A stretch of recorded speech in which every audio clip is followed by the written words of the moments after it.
So good morning, everyone. Today, I'll be presenting our paper titled VeriFlow, Verifying Network-Wide Invariance in Real Time. That presents our network debugging tool called VeriFlow, which is designed to detect faults in networks in real time. I'm working in this project along with Juan Zhu and Wenjuan Zhu, and we are supervised by Professor Matthew Caesar and Professor Byron Godfrey.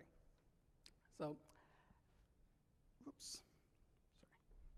So at the beginning, let us look at some challenges in network debugging. So modern networks are large and complex, consisting of hundreds, even thousands of devices from different vendors of different types.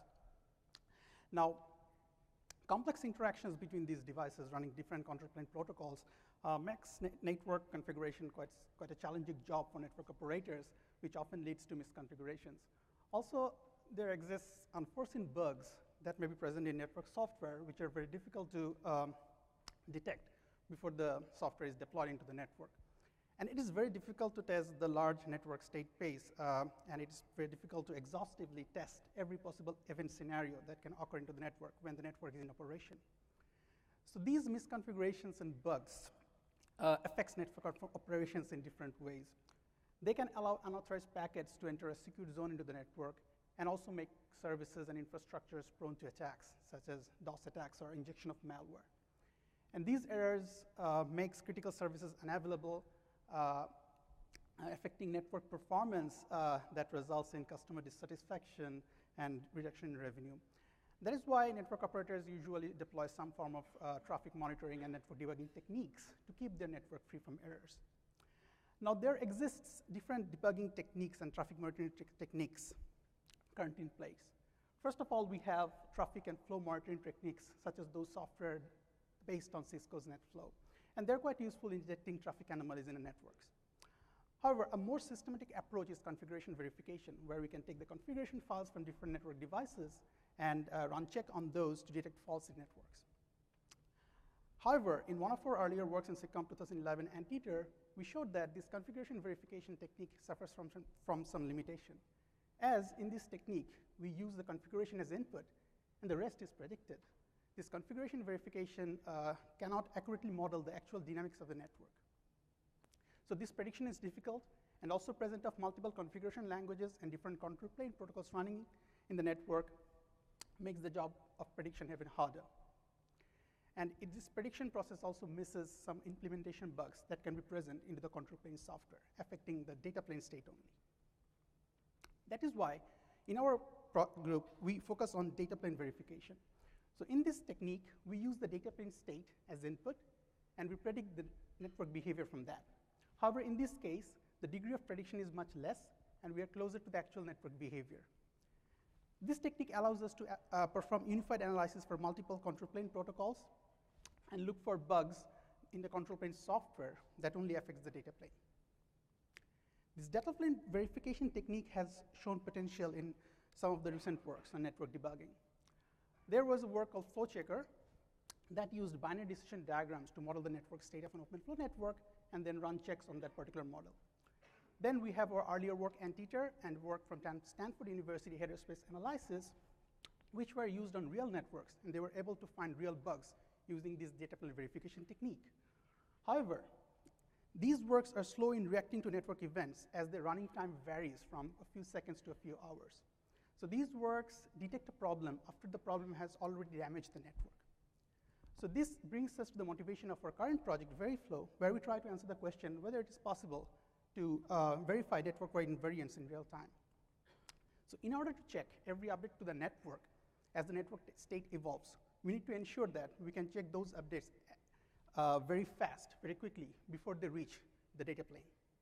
And if we can achieve that, we will be able to block problematic changes from reaching the data plane, provide immediate warning to the network operators when a problem gets detected, and ensure that the data plane is free from any sort of errors. However, there are some challenges in real-time verification. The first challenge is obtaining real-time view of the network. Now, SDNs can help us to achieve this due to the centralized view of the data plane state, which is available at the centralized controller.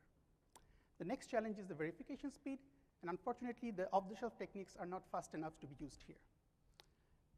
This brings us to our tool, VeriFlow, which is capable of running network-wide invariant checks in an SDN in real time.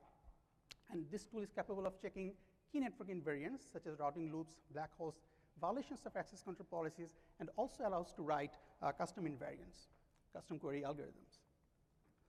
This tool functions by constantly monitoring the network by sitting as a layer between the network controller and the network devices, builds a model of the network behavior as the network experiences changes, and runs custom query algorithms on that model to look for violations of network properties in real time.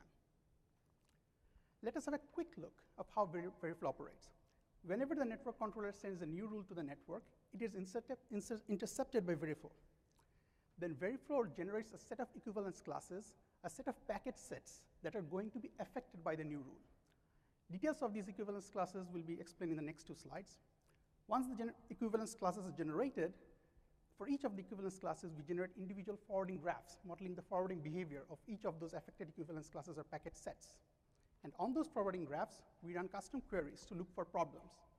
If there is no problem detected, the good rules are sent immediately to the network. But if a problem gets detected or an alarm is raised, the problem is blocked and a report is generated for the network operator to view, showing the type of violation that occurred and also the set of affected packets that suffers that violation. Now let us look into detail of the different phases of Veriflow's operation. The first phase is used to limit the search space as much as possible by using the new rule and all the existing rules in the current network that are going to determine the changes in forwarding behavior of a particular set of packets. So whenever we get the updates, based on the new rule and the set of affected existing rules, we generate a set of packet sets called equivalence classes, where each packet in an equivalence class experiences the same forwarding behavior throughout the network. Let us have a quick example with the help of the destination IP address field. So if we have a forwarding rule specifying 0/0 in the data plane, then it covers the entire address space. If we add a new rule 0/1, then it covers half of it.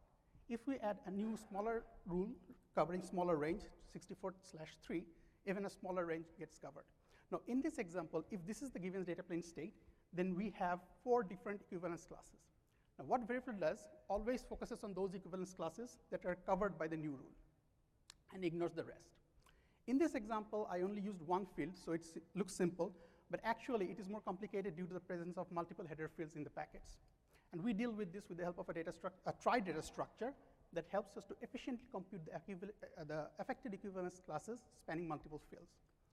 So the tri-data structure we used actually has 3 branches at every node, 0, 1, and wildcard branch. All these branches represents a particular bit in the packet header. And in order to handle multiple fields, we actually have multiple levels of trie structure representing each of those fields. And at the bottommost trie, at the leaves of the bottommost trie, we store the leaves, we store the actual rules that are currently present into the network. Now, this structure allows us to easily look for overlapping rules. In this example, anything to the left of the wildcard branch that leads to B is covered by the rule B. So if we want to add a new rule, for example, C, that covers both A and B, then we start from the root of the trie and then look for the branch where C will be stored. During this period, we also look for the rules that are currently present under the range of rule C. And all these rules are used to generate the different equivalence classes that are whose forwarding behavior may get influenced if the new rule C is added into the network. The next step of Veriflow is generating the set of forwarding graphs representing all those, the forwarding behavior of all the affected equivalence classes. So we go through the trie structure one more time to figure out all the rules that can dictate the forwarding behavior of those equivalence classes and build the graph. And we have 1 forwarding graph per equivalence class that got affected. And these forwarding graphs contains all the information to answer different queries that the network operator or user may post to Veriflow. And the last step, once the forwarding graphs are generated, we run custom queries to look for violation of network invariants, such as like absence of black holes or loops or access control violations. And if the rule is good, it is immediately sent to the network. Bad rules generates a diagnosis report reporting the problem. Veriflow also provides an API for network users to write custom invariant checkers. So they give access to the underlying affected equivalence classes and forwarding graphs. And given these two, the verification becomes a standard graph traversal algorithm. With the help of this API, the network user will be able to actually manipulate the way the forwarding graphs are traversed and the alarms are handled. This will be useful in SDN setting, because in SDN, like both network users and network operators will be developing custom software to make efficient use of the network, and they will be able to incorporate the verification logic right into their application. So let us look at some experimental results from our work. So in the first experiment, we simulated an IP network using a locket-full topology of 172 routers. And then we used BGP RIB trace from the RoutViews project containing 5 billion RIB entries to initialize the network, and then used another trace of 90,000 BGP updates to simulate dynamic changes to the network. As each rule was replayed into the network, we used Veriflow for loops and black holes.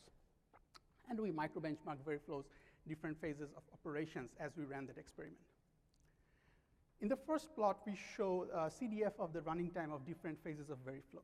Here in the x-axis, we have the time in milliseconds in log scale. So from this figure, we can see that Veriflow is able to check those rules, like most of the rules, within 1 millisecond. In fact, 97.8% of the rules from the trace were checked within 1 millisecond. However, there were some rules for which Veriflow was substantially slower, as it took like tens of milliseconds to check those rules. The problem with this case is the number of affected equivalence classes. So whenever the number of affected equivalence classes are large, Veriflow takes more time. This is shown in this plot, where in the x-axis we show the number of equivalence classes that got affected by a new rule. In the y-axis, we have the average verification time. So we can see that as the number of affected equivalence class increases, Veriflow suffers from increased running time.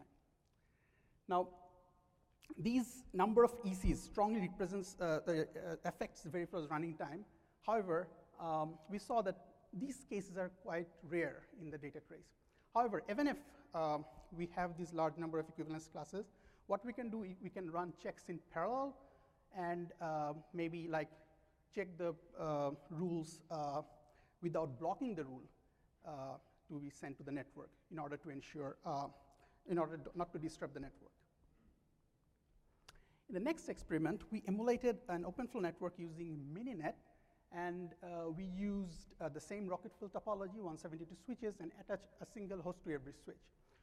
Here we used the Knox controller along with a learning switch app.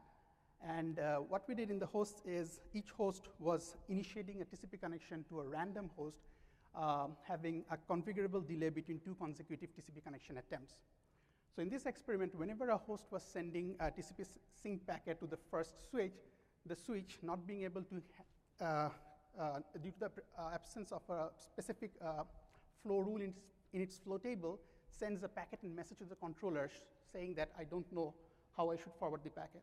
And eventually the controller sends a flow rule that says, okay, install it in your fib, and the next packet will be served through the switch without contacting the controller. Whenever this happened, all the flow rules were intercepted by Veriflow, and we looked for, again, loops and black holes. So in the first figure, we show how the network performance in terms of the update throughput that comes from the network controller is affected if Veriflow is enabled. Here in the x-axis, we have the number of TCP connections attempts that were made per second by the different hosts present in the network. And in the y-axis, we have the update throughput in messages per second. So here we see that like the overhead of Veriflow is quite low. And in most of the cases, we found that like the overhead remains within like 5% of the actual performance. The next figure shows how the runtime performance of Veriflow varies as we manipulate the number of packet header fields that are used during verification. So we used the same TCP experiment as before, and what we did is we controlled the number of header fields that is used to build the tri-structure and perform the verification. Knox was sending rules consisting of all the values for all the headers that is supported by OpenFlow 1.1.0, 14 in total. And we selectively used few of these rules of these fields to run this experiment, starting from 0 to 14. So in the x-axis, we have the field count, and the y-axis, we have the average verification latency. And we see that like some of the, as we increase the number of fields, obviously the running time of Veriflow suffers, and among the 14 fields, 5 of them contributed most into the running time. So here, in our current implementation, we implemented an optimization strategy that caused some of the fields to be handled more efficiently than the others, and that's why there is a large difference between some of the fields. And also there is another thing, whenever we add more fields in the verification, it increases the possibility of generating like additional finer equivalence classes, which eventually like increases the running time, as each of those equivalence classes will be handled separately, consecutively. So more fields, more equivalence classes, and a longer verification time. So this brings us to the conclusion of my talk. So to summarize, Veriflow achieves real-time verification by sitting as a layer between the SDN controller and the network devices, and it can handle multiple fields efficiently by checking those rules in hundreds of microseconds. And it also exposes an API for the network users to write custom query algorithms. We are currently working on some interesting future directions, and one of which is extending or improving Veriflow's design so that we can handle packet rewrites, packet transformations more efficiently. And also we are working on a distributed version of Veriflow where we want to handle a network where there are multiple distributed controllers sending rules to the network at the same time. And that ends my presentation. Thank you all for attending the talk.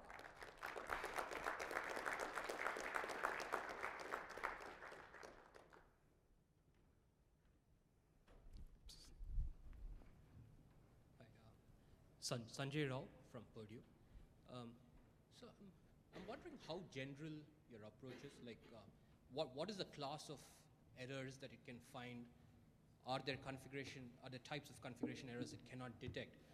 Because you talked about equivalence classes, it seems like it could catch things like firewall rule errors or things like access control lists, but there could be a broader class of configuration errors. I'm wondering if you could comment on the generality of your approach or coverage of your approach. Okay, so the question is, thank you for the question. So the question is how general Veriflow's approach is in detecting different classes of faults. So in our work, we looked at the data plane. So whatever affects the data plane and whatever information is present in the data plane can be used to build the state inside Veriflow. So if a problem is visible at the data plane and Veriflow's internal structure models it properly, then it will be able to detect those problems using the current structure. So currently we use the data plane where we only had forwarding rules and firewalls. So any reachability problems were detected. However, if you want to look for like problems that deals with performance, maybe like bandwidth utilization, like you want to constrain some links to have a lower utilization, those information, if incorporated into the forwarding graphs, and the forwarding graph is annotated properly with those attributes, Veriflow will be able to catch those violations of those properties too. So it depends on how we model the data, what information we extract from the data plane and use for the modeling of the forwarding graphs. And could it be used to catch errors that might not be localized to one device, but might span multiple devices? And oh yes, definitely, because if a new rule affects a packet set and it changes its forwarding path, so as in SDN, we have a global view of the network. So once the forwarding path changes, the Veriflow process will follow the changed forwarding path and look for violations of errors that may be present in some other device at this current data plane state. Okay, thanks. Sure. Yan Chen from Northwestern University. In your algorithm, I think you assume you have a global view of the topology, right? You just mentioned that. And I wonder how that can be applied to the inter-domain routing. You know, is there a delay in the BGP update to the router? So the controller probably doesn't have the real updated global view. So how your system work with that? Okay, thank you for the question. So the question is whether Veriflow can be applicable for inter-domain routing where multiple independent ASs are actually updating their flow tables or float states independently at the same time. Yes, so as long as the controller is able to get notified for the real-time updates, so all the checks we do will be real-time and valid. But if there is a delay between the data plane getting changed and the rule getting reported to the controller, then Veriflow may produce some like reports that are not true at this current moment. So if we don't get a real-time stream of updates, Veriflow cannot ensure real-time detection of problems that are currently present into the network. Okay, thank you. Sure. Masood Moshe from University of Southern California. I want to know if you have applied your technique in the batch case when we have, for example, 90K rules or more rules. And in that case, I think if the average delay is 1 millisecond or 2 milliseconds, then the total delay of the batch case will be larger. And as we know the total number of rules and their shapes, we may apply more intelligent techniques. For example, first apply the larger rules than smaller rules. Have you checked these ideas? Okay, so thank you for the question. So the question is whether we can intelligently alter the rules as we replay to Veriflow in order to improve performance. So no, we haven't performed that because like we mainly focused on what happens if new rules gets injected into the network one by one. So we are assuming that we will not have the ability to reorder the rules in a real network when the net changes are dynamic. So yeah, we haven't looked at that yet. Hi, I'm Takeru Inoue from Japan Science and Technology Agency. My question is on the scalability in terms of memory, because memory can be a bottleneck in formal methods generally. So how much memory was used in the experiments, and which is a major factor, the try or the forwarding graphs? That's a good question. So the question is like how much memory did like Veriflow needed? So yes, it is like quite memory expensive. So for the BGP experiment that we ran with 5 million entries, the forwarding, the try itself took around like, I will say 5 or 6 gigabytes of memory. And once we generated the forwarding graphs, and as we keep all the, so in this experiment, we kept all the, generated all the forwarding graphs and then ran the query on those forwarding graphs. So it took another like 6 gigabytes of memory to actually store those forwarding graphs for the largest cases. Yeah, it's quite memory expensive. Yeah. Thank you very much. Sure. Thank you. Let's thank the speaker again. Thank you.